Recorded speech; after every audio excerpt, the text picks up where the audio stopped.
Welcome to Conversations from the Collection. I'm Zana Kobayashi, and in honour of NAIDOC Week, we are bringing you a special bonus episode recorded live at the Newcastle Writers Festival earlier this year in Mullumbimba, Newcastle.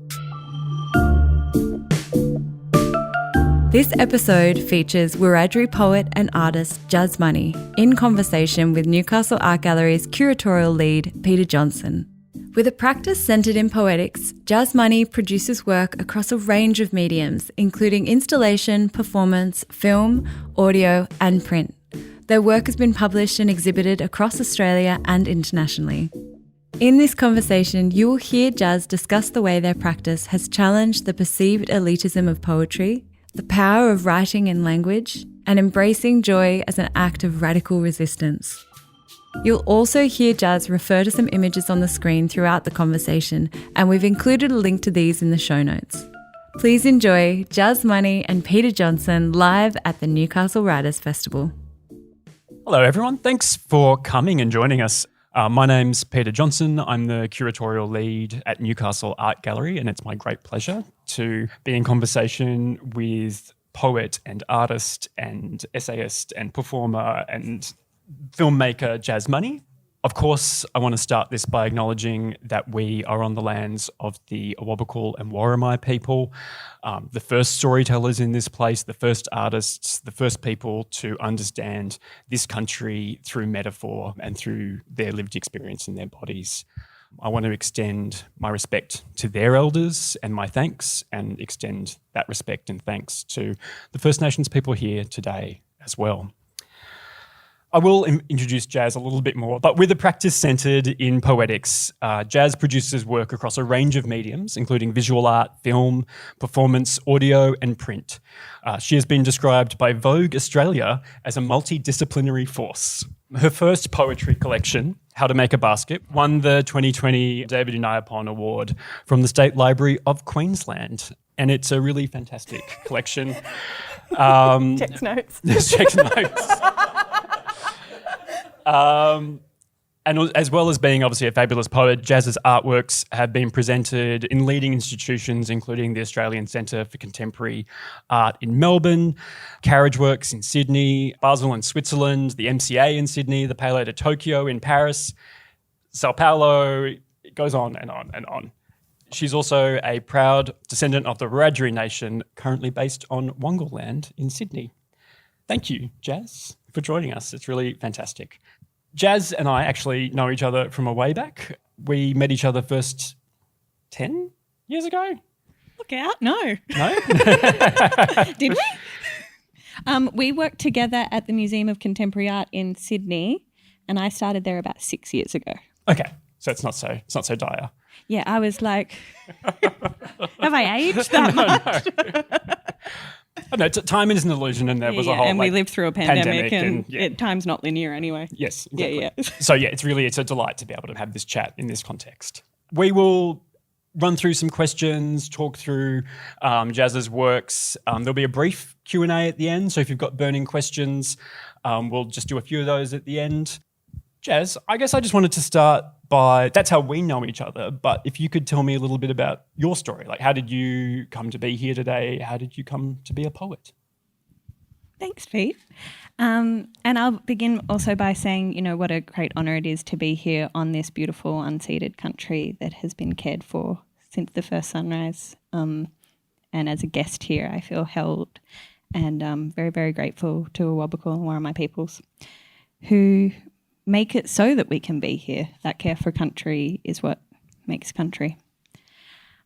So my journey to writing poetry was, I suppose, like many people, that starts in like a bedroom with a lot of feelings and, maybe it shouldn't be published.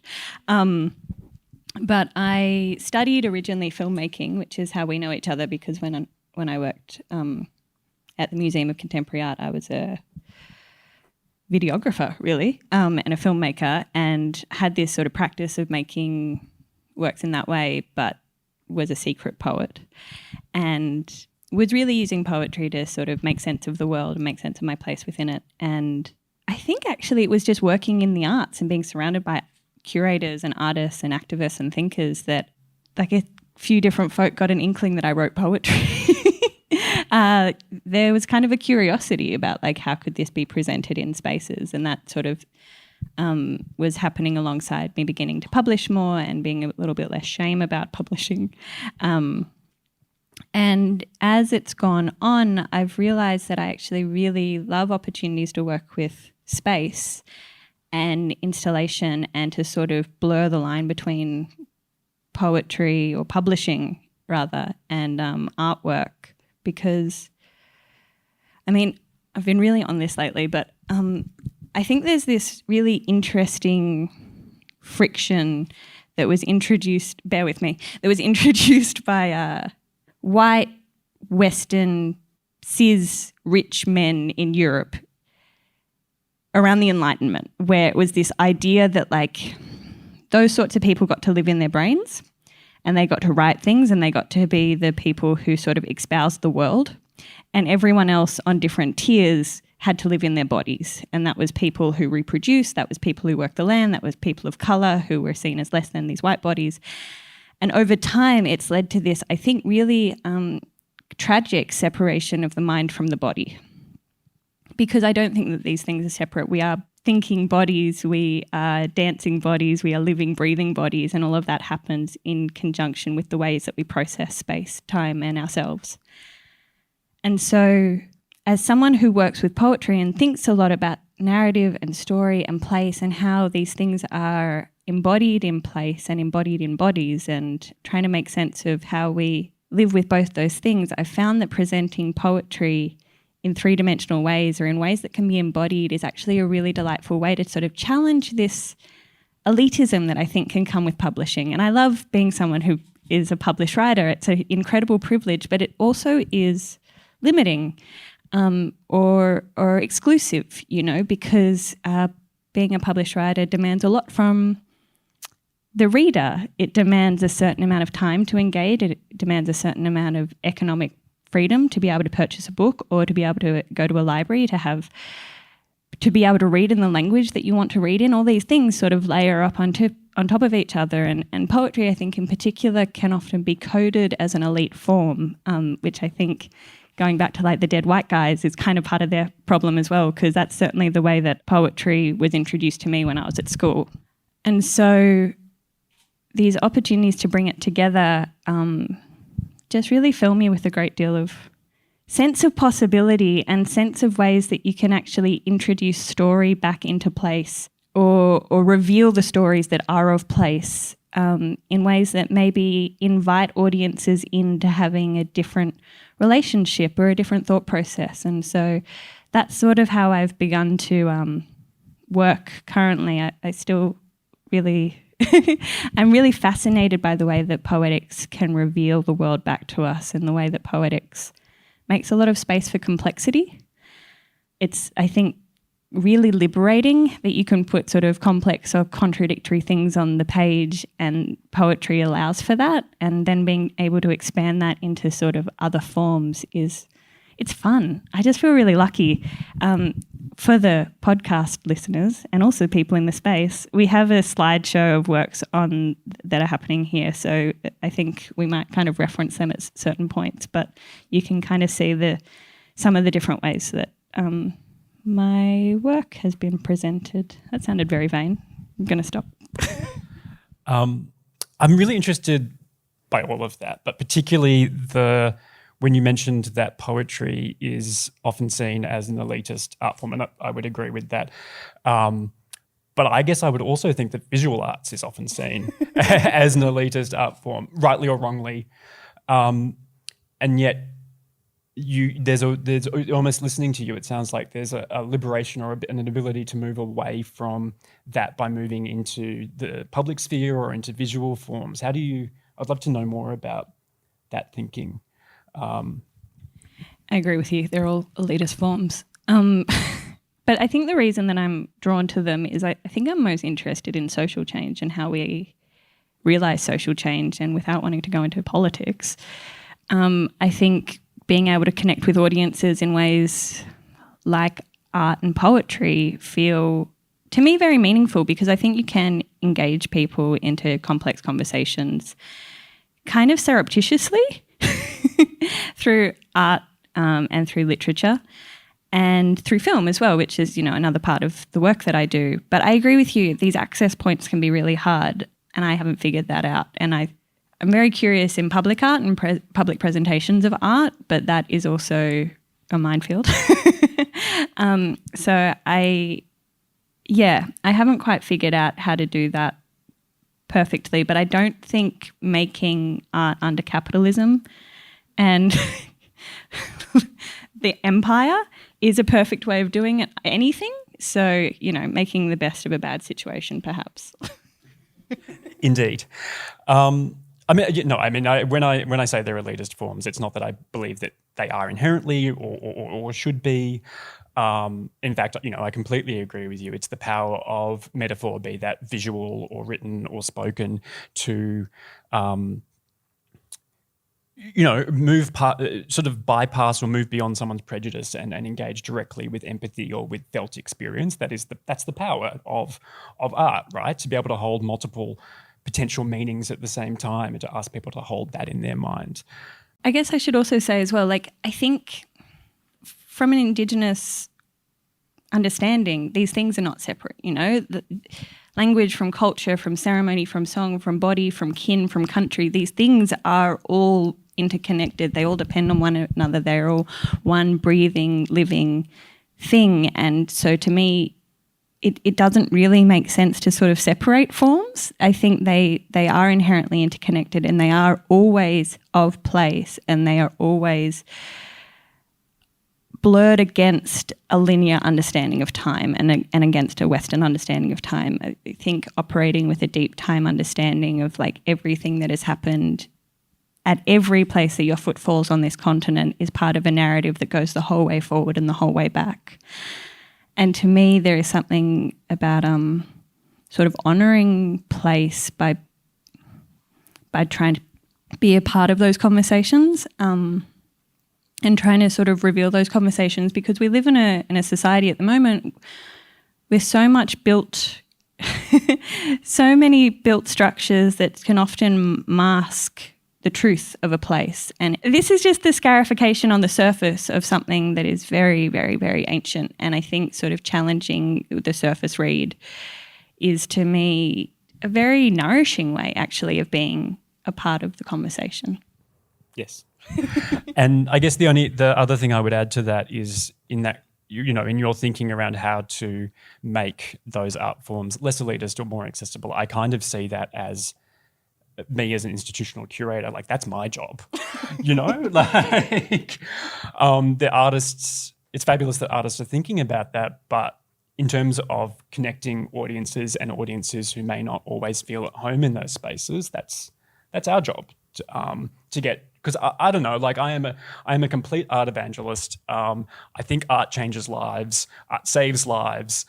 The more people who like art and can engage with art, the better. So I don't know. I don't want to say don't worry about it too much, but I think it's a shared mission, right? I think that's maybe a good moment if you wanted to share a reading with us, rather than so we can talk about this maybe a bit more, both concrete poetry, but also concrete space poetry. Concrete poetry pun.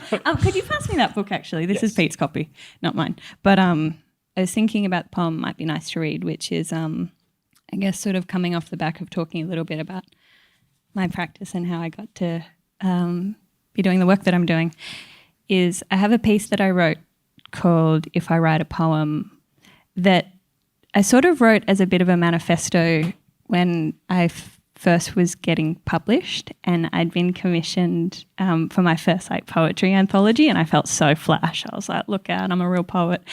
And I had this kind of ego bump, and I was like, what am I doing? Am I writing poetry for my ego? That's so gross. And sort of had to sit down and think about it and be like, if that's why I want to do this, I should not do this. Also, it's not like you go into poetry for money, so ego is the next best thing, right? So I had to really sit with it and to think about why I was doing it and if I wanted to pursue poetry in a meaningful way. Sort of around the time that I was considering leaving being an arts worker. So this piece, yeah, it still sort of helps me navigate that space. And I'll read it. If I write a poem, it's for the pen banned from my grandmother's hands. And if I write, it's for our language stolen from the mouths of babies in cribs.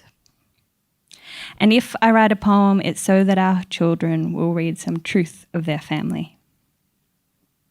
And if I write, it's because our story hasn't been written by us for us. And if I write, it's because I hate the structure, the capitalism, the greed, the fury. I write a poem because I love this country.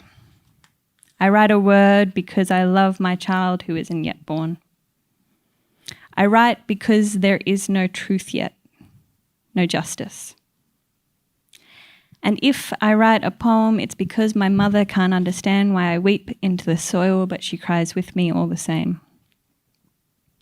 And if I write, it's because I love a woman and others do and cannot write about their love. And if I write a word, it's to stop me from burning within. It's to stop me from burning the city down and bearing my breasts, wailing with my clapsticks, a song that boils in my chest, in my soul, that no one has taught me the words to, yet. I write a poem because I was raised off country and I yearn and yearn for a place I don't hold that holds me. And if I don't write a poem, it's for the magnificence of lightning, of cicadas in chorus, these rhythms too beautiful to capture. And if I don't write a word, it's because I love this country and all the ways I love her burns. All the ways I love her burns. And if I don't write, it's because I love a woman and that is a sacred thing. And if I don't write a word, it's because my mother loves me every way she can. And if I don't write, it's because I can't bring my baby into a world on fire.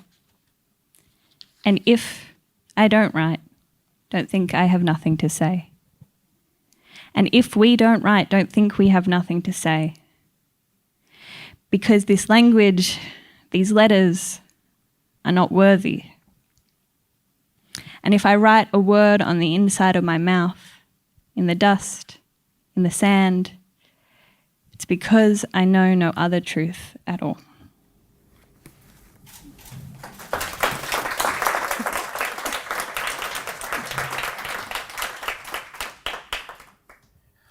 You'll notice that poem was dog-eared. So it's thank you. That's actually as I was rereading the volume before this talk, and that was the one that again really struck me. And I got a little teary. So I'm glad that you chose to share that. Maybe this is a moment if you would like to pick up on that thread of social change, right? Of how we can be engaged, particularly through creative practice, meaningfully, sustainably, in a way that makes change but also allows for happiness. Yeah, I don't know. Yeah, yes, I completely understand where you're going with that. I think to me, these mediums are all tools that have been developed by elders and ancestors. And I feel like I'm just very lucky to be continuing in a tradition of rattling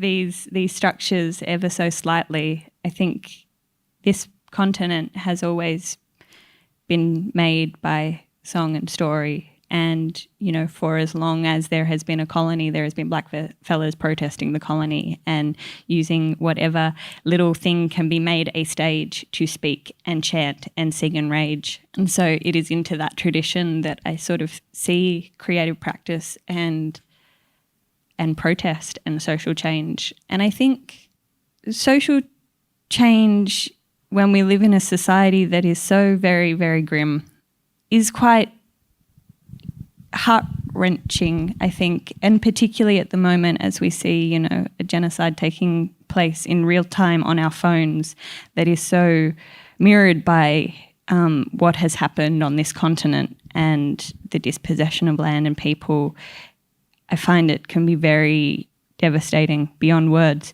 to try and make work.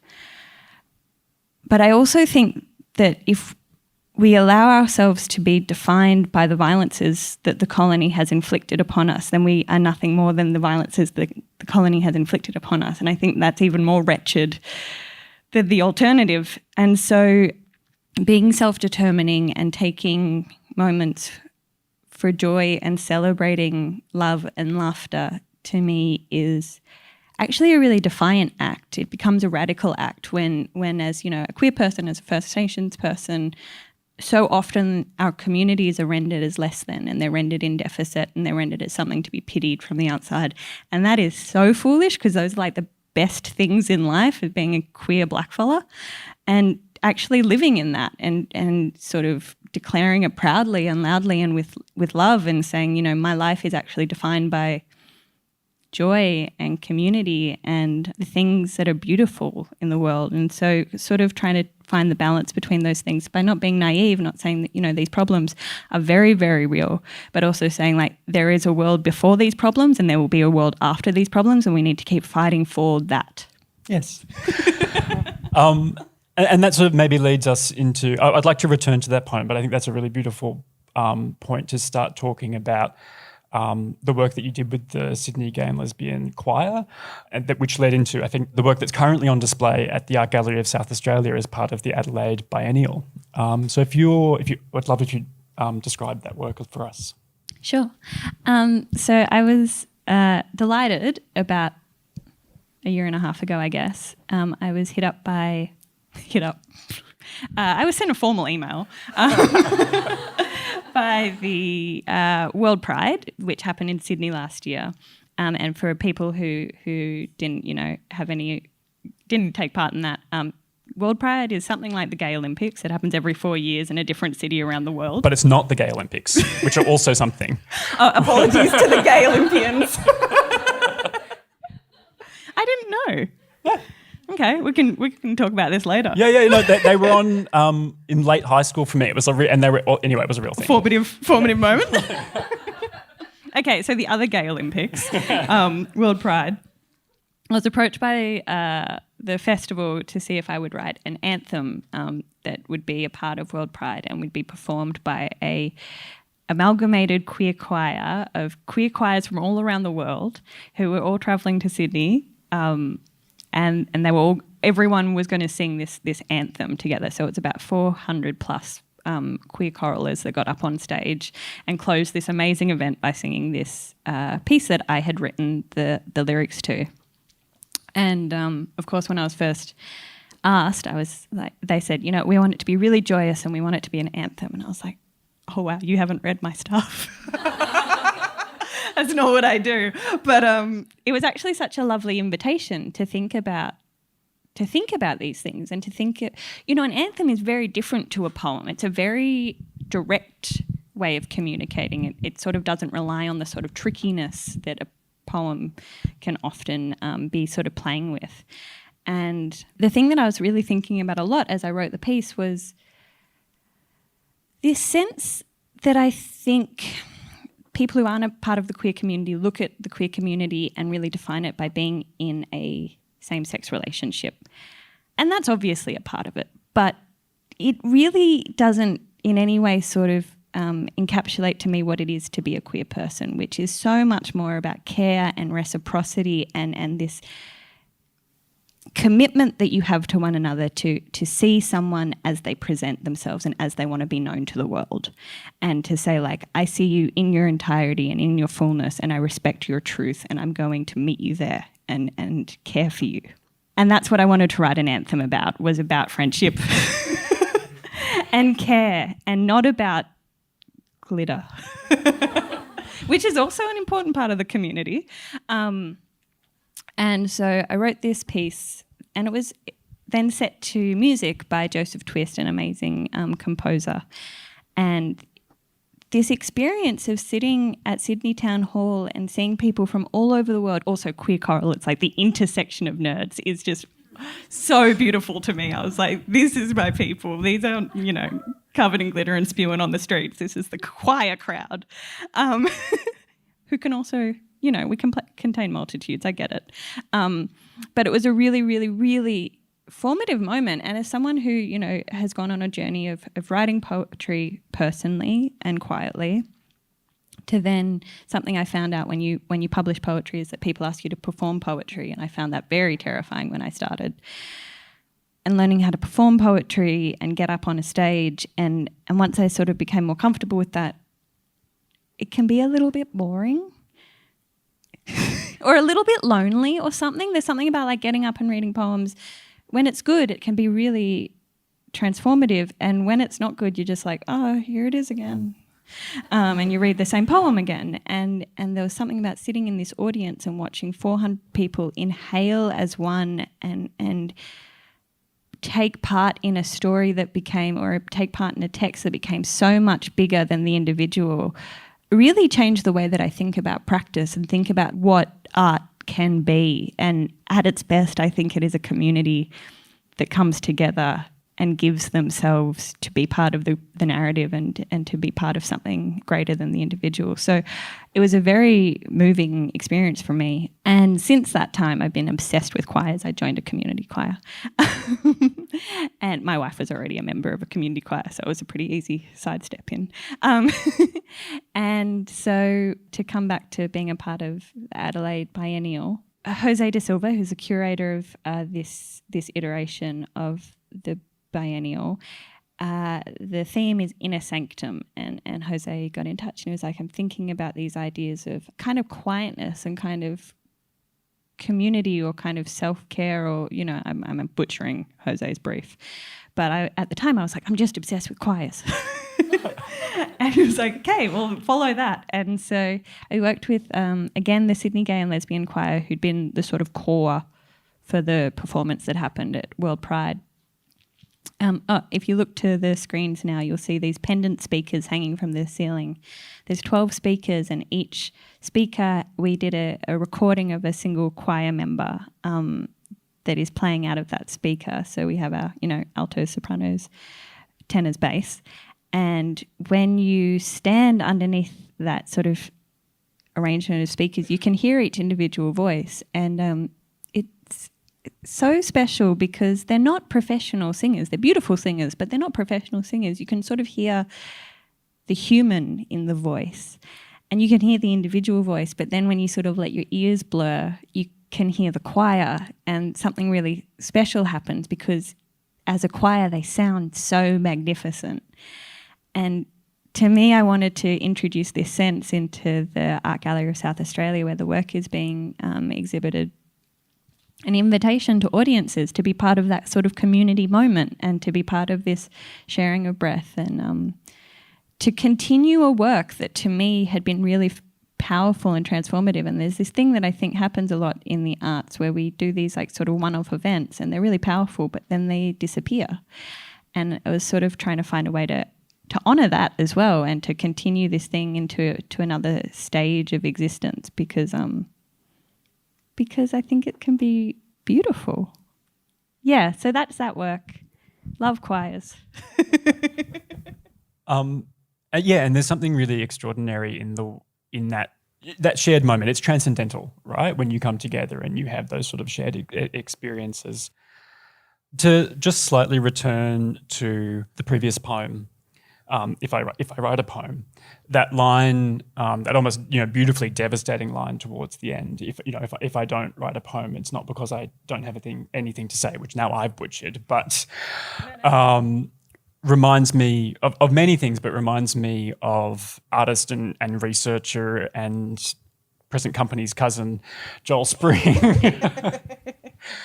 Who has made a beautiful work that I had the privilege of assisting him with at the National Gallery a couple of years ago, but he was talking about absence in the historical record or absence in family records not being evidence of there being nothing there, but rather being evidence of things having been lost or removed. Or kept secret and kept safe. Yes. Sorry. Yeah. And I guess I wanted to explore with you then how you think about the use of language, like capital L language, in your poems.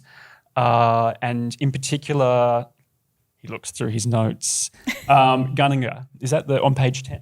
Oh, on page 10. Which reads almost, I'm not sure if you probably don't, I don't know if you want to read the whole thing, I don't remember how long it is, but reads almost like a definition or a lexicon.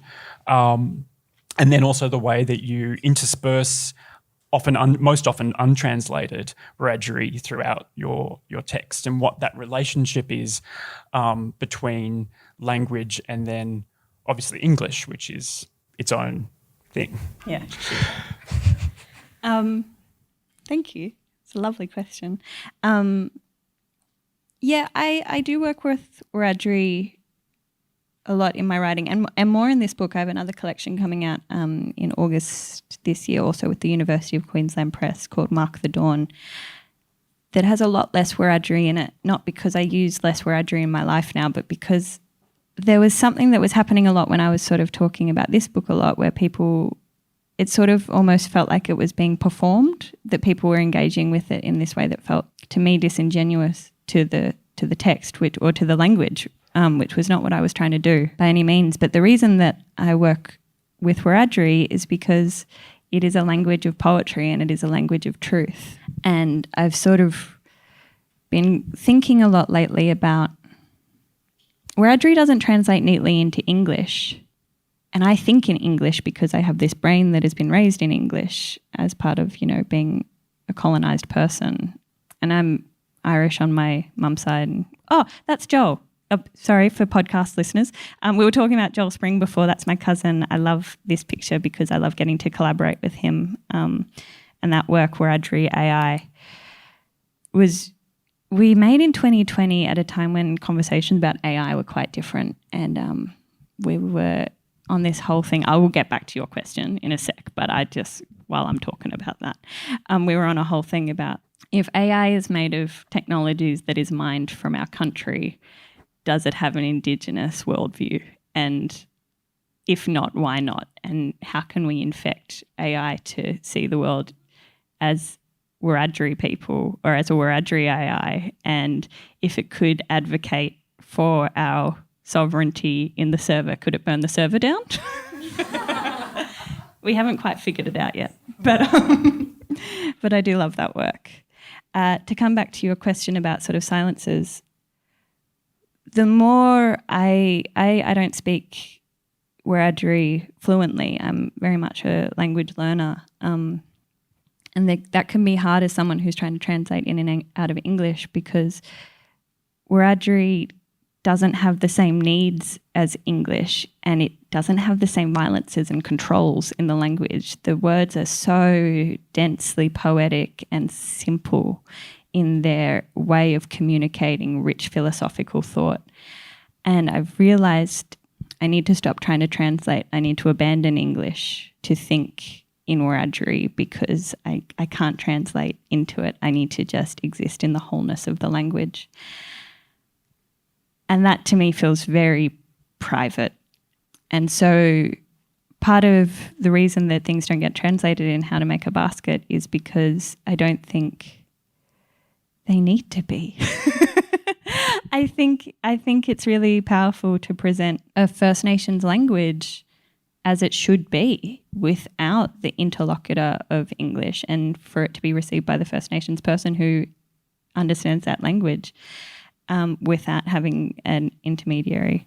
A lot of the work that I make in visual art as well, when I'm invited to create work that is going to be site-specific, I often try to work with a local language custodian to create something that can be understood by country as well. There'll be some different slides that come past, working in Nyunga, working in Gadigal, working in Wiradjuri, different languages, to be respectful of place, but also to invite place in, to say, that how grateful we are to make on country. I don't know if I answered your question, but I've enjoyed chatting. Sorry. No, that's exactly it. And I think I guess what I would like to ask from there then, taking on this idea of the archive and of the record and of the things that are recorded and not, and by whom and when, the sort of very large body of work that you've been doing over the last couple of years with sound and video archives, first with the National Film and Sound Archive and then through ACMI, the Australian Centre for the Moving Image. So I guess so many acronyms. So yeah, it would be great to understand, I guess first of all, a little bit more about Wiradjuri, your first feature film, I believe. First feature film. Just released at the end of last year. And then, to understand, first of all, what that work was, how it ended up, but also what that felt like going through that, spending so much time in archive, looking at these images, being recorded by whomever they were recorded with, their particular slant, seeing people who, and ways of being that may or may no longer be here with us. That I can imagine that was really intense. You're right. Your hunch is right. So I, as Pete said, made a film that came out last year called Wiradjuri, which, to sort of go back to talking about Wiradjuri language, it doesn't translate neatly into English, but Wiradjuri means simultaneously to know and to think and to remember. So a very embodied way of knowing and remembering. And I worked with the National Film and Sound Archive for about 2 years to make a feature film made entirely of archival footage sourced from the archive and sourced from the archive. Film, television, home recordings, radio that was made by or about First Nations people, and there is a huge difference between the two. And I went into the space quite naively. I am really fascinated by archives, which sort of comes from having a film practice and also a literary one, because both are feeding into a pre-existing tradition. And I find them very similar, that's a side note, but editing footage and writing poetry is very much, to me, the same sort of skill. It's very much about how you create new images from pre-existing forms and understood forms. So Wiradjuri, I was invited into this archival space, and it was this incredible education of getting to spend so much time with footage of people who have passed, elders and activists and people who have been recorded, but also the absolute devastation of seeing how often people, First Nations bodies, were dehumanised and rendered with violence, and the way that gaze can be a very powerful thing, and the way that this myth-making, the way that we've told, that the colony has told the story that justifies the existence of the colony, and that can be in terra nullius, or it can be in this sort of creating the First Nations person as villain, which is what I saw a lot in early cinema. And so it was really, really harrowing. I watched hundreds and hundreds and hundreds of hours of footage and went totally wamba. But also, the more time I spent there, the more I realised that the body remains sovereign and the body remains sacred, that the lens cannot take that away and the gazing party can't take that away. And so I don't know if we can rehabilitate these spaces, but I do think we can honour the people who have been captured within them by recognising their humanity and their power and their dignity. And that became very much the project of Wiradjuri. So it's very much about the body. And it's about the body as archive. The body is the truest archive. The body tells the story of everything that our ancestors have been through, our survival, our resilience, our love, our joy, our dancing, laughing bodies that have had violence happen to them, but they are not the violence that has happened to them. And so making Wiradjuri was really, really hard, but also really gave me a new lens for thinking about the way that we understand this place and the myths that have made it and how we might begin to undo these myths. It's it's a work that talks about hard stuff, but it is really truly centered in joy and love and resistance and protest and actually goodness despite the bad. And how did that translate into Rodeo Baby? Okay. Oh, just there. If you look at the screen right now, you'll see huge silk work. It's 10 metres or 12. There's, down the bottom there's specs. 4 metres high, 10 metres long essay, basically. So Winangana took way longer to make than it was meant to. Not by me. I did all my stuff on time. But keep forgetting this is being recorded. It's true though. Rights clearances, legal parameters to make this film was bonkers. Just absolutely no one anticipated how hard it would be. But good ways, like we needed to talk to everyone and there was hundreds and hundreds of clips and not everyone knew that their family was documented in the archive. It was really bad. So it took ages, as it should. But so ACME, the Australian Centre for the Moving Image in Melbourne, had gotten in touch and they said, we want to screen this thing that you're working on. And I said, yeah, great. And then a few months later, I was like, it's not going to be ready. And they said, well, what else do you have? It was for this great exhibition curated by Kate Ten Buren called How I See It, which was about black cinema and art. And I said, well, I'm writing this essay on the side of making Winangana, talking about how hard I find making Winangana. And something that was happening as I was watching all this footage, I kept seeing rodeo footage and it became this kind of metaphor for like the performing body, but the strong, powerful body that can actually do something that the gazing lens can't do. And I was just really obsessed with it. So I was like, I'm going to write my big grumpy essay acknowledging all the theorists and experts in this space. So many First Nations people speak about archives way more eloquently than I ever will. So I'd written my essay with all my footnotes, like I was a proper person, but I'm not, and made this collage with rodeo footage and with fire footage and gave it over to ACME and was like, there you go, there's your artwork. And I sort of thought it was on this scale that no one would ever read the essay because it was this sort of like enormous thing that I wanted to feel overwhelming. I wanted to people to feel like this space is too much and too dense and I don't know how to engage with it because that's how I felt and is sort of how I continue to feel in so many ways, even though I do think there is an importance of speaking back to these spaces and not putting them back on the shelf and not ignoring them. It still is very overwhelming. So I made this big work and people kept reading the essay and I was like, what's going on? Like people would just stand there for ages and then hit me up and be like, can we have the footnotes? And I was like, they're there, take a photo. So it was a really strange work, but it was this kind of interesting thing about the way that it all is part of the same story, right? Like I think artists are often asked to create works that are meant to seem independent of one another, but I don't know how anyone can do that because we're all thinking simultaneously about all the things that obsess us and fascinate us. And so they're kind of partner works, even though they're in no way partner works. I guess towards the wrapping up of this, I wanted to ask you, what is your dream project, right? Unlimited budget, unlimited scope. What would be the Jazz Money experience? So good. Well, first burn it down. Get rid of all of this. Take it back to the original. No, but in all seriousness, I think to me a dream project is community actions. It's ways of bringing people together. Maybe it's, oh my gosh, I don't know, Pete. There's too much possibility and also I have to burn it all down. So that's the first part of the budget blown, but there's an unlimited budget.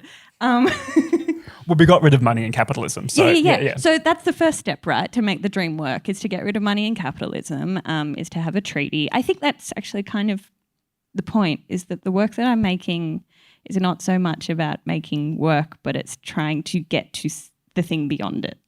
But maybe if we have a day where we all can sing the same big choir performance and do some actions that are healing and care for country and care for one another in the process, because you can't do one without the other. That to me is the work. And what's next in the realm of budgets and limited scope? The limited reality.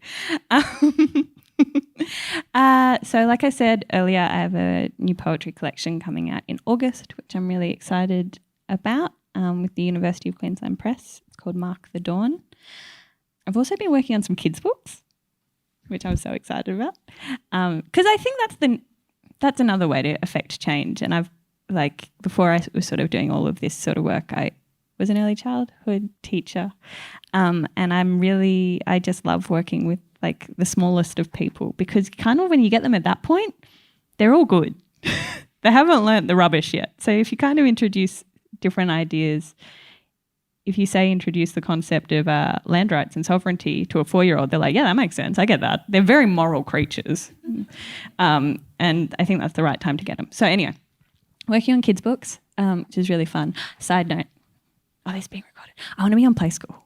That isn't in any way in play, but I want to be on Play School. I think we've talked about this before, and it's like everyone's like, "Oh, it's my secret dream," and it's like, no, it's literally one secret dream. Yeah, so that's the next thing, and also just continuing to make art. As much as I'm jaded by the industry, I do still think it has meaning. So I think later this year I'm going to be in the Canberra Biennale and a couple of other shows. Oh, yeah, touring Wanangana a bit and taking that around the country and taking it overseas as well. So different things going on. That's a pretty full slate. Good dance ticket. Thank you. Too much? Peel it back? No. We've got a few minutes for questions. If there's anyone in the audience who would like to take this opportunity to ask Jazz, or me, but probably Jazz, some questions. There's a hand in the back. Hey, Jazz. I loved how you described that writing poetry and editing films felt really familiar or similar to you. And I just wanted to ask you if you wanted to talk more about that, because I think it's a fascinating parallel. Thank you so much for that great question. I think they're really similar to me in lots of ways. But so I wrote poetry after I was a film editor, basically. And in both forms, you're taking something that is already understood by the audience. You're taking language or you're taking imagery, and you are trying to rearrange it, and you're trying to put it together in ways that are complementary or contrasting to extract new knowledge.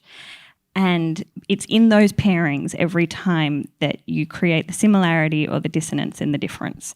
And if you do it enough times, you've created a narrative. And that to me is just, it's the same set. It's the same way of playing with images. And I've found a lot in doing both these things that people are like, what? Like, it doesn't make sense to a lot of folk to work in film and poetry, or they think that I'm kind of moonlighting from one or the other. But it's to me the same language, and I love it. I love film editing. I just wish I could do it without working in the film industry. But it's such similar to poetry, like when there is a flow and this sort of intuitive response to the way that things can sit together and the way that you can then interrupt the pattern, it's really fun. Both when they're good, they're so fun. When they're bad, they're so frustrating. Yeah. Anyone else? Thank you. Hi, Jazz. Thanks so much. I have a really mundane question. I had the pleasure of seeing your studio and your exquisite blackboard, and Thank there's you. been lovely. Yeah. Never a whiteboard. Never a whiteboard. There's lovely pictures of your blackboard that pop up so often, and I wondered, it's kind of building on the question there about process and how you work. Obviously, you work physically as well as on a desk or a computer or whatever. Can you talk a little bit more about process? Yeah, thank you. Yes, so on these slides, you'll have seen there's an image of me and my big chalkboard, which I'm obsessed with. I now am a studio practice poet, which is just like so gammon, but it's great. There it is. And the first thing I've done in these different studios I've had now for the last 2 years is to paint the biggest blackboard that I possibly can, because trying to put things down visually to me is the way that it makes sense. You know, a bit like a goldfish, right? Like if you get a bigger space, you just have to grow to be a bit bigger to fit it.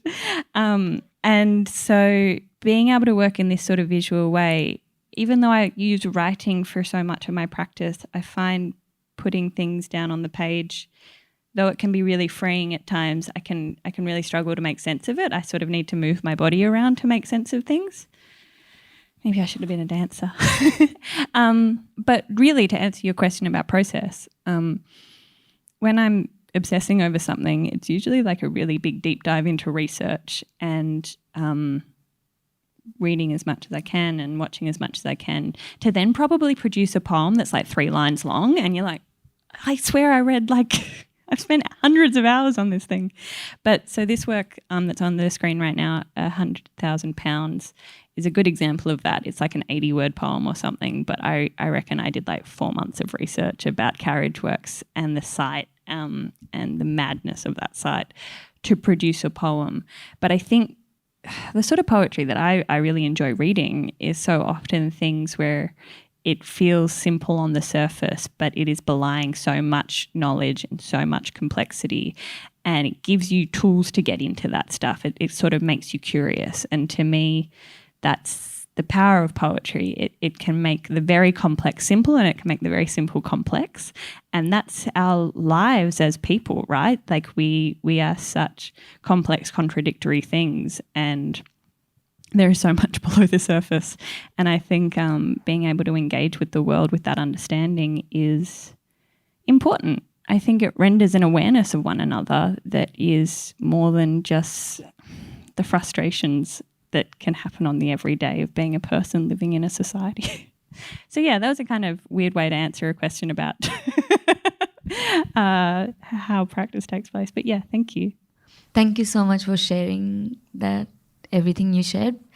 As a international person, I speak few languages, and you were saying like thinking in different language and writing feels very private.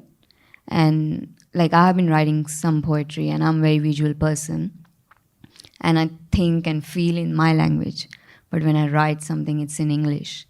So yeah, I've been like trying to figure out how to not do that or do that both. And would you like to share more about how that private process, like how do you channel writing in different languages? Yeah. Thank you. Part of the reason that I write in Wiradjuri is because to try and translate it into English would be to use 50 shitty English words to try and get at one really beautiful Wiradjuri word. And it's like, why would I waste the time in English when I could get there so efficiently in Wiradjuri? And people that know and speak and enjoy Wiradjuri are going to have a really great time with this poem, and everyone else, well, you're lucky that you get to be in the presence of Wiradjuri. Like, that's great. Also, there's like an amazing Wiradjuri dictionary. Go look it up. Yeah. It's really great. Thank you, Uncle Stan Grant Sr. and Dr. John Rudder, who made that happen. Our dictionary is like fat, and there's a grammar book on the side to get into it. And so you give people a learning opportunity as well. And I think when you learn about other languages, you kind of destabilize English, and then you go like, oh, maybe it's not the supreme language, and maybe like the people that exported it weren't supreme. So maybe white supremacy is actually embedded into English. So yeah, I think that's why I find it fun and interesting and provocative, but also writing, I think, even though I publish and work publicly, I think having something that feels private first and feels grounded first is really important so much of the time, and trying to find that sweet spot between writing for the self and writing meaningfully for external audiences.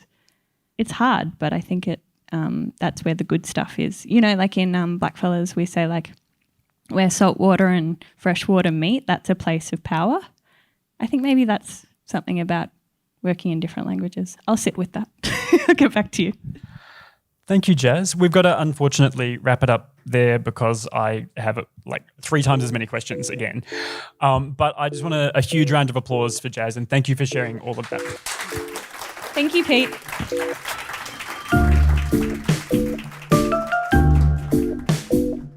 Thanks for joining us for Conversations from the Collection. If you've enjoyed listening, we'd love for you to leave us a rating or a review. It's the very best way you can help us reach more listeners.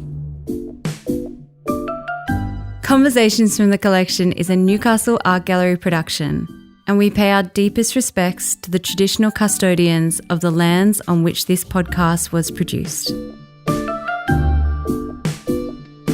This project is supported by the New South Wales Government through Create New South Wales. And if you enjoyed listening, please like, subscribe, and share us with your friends.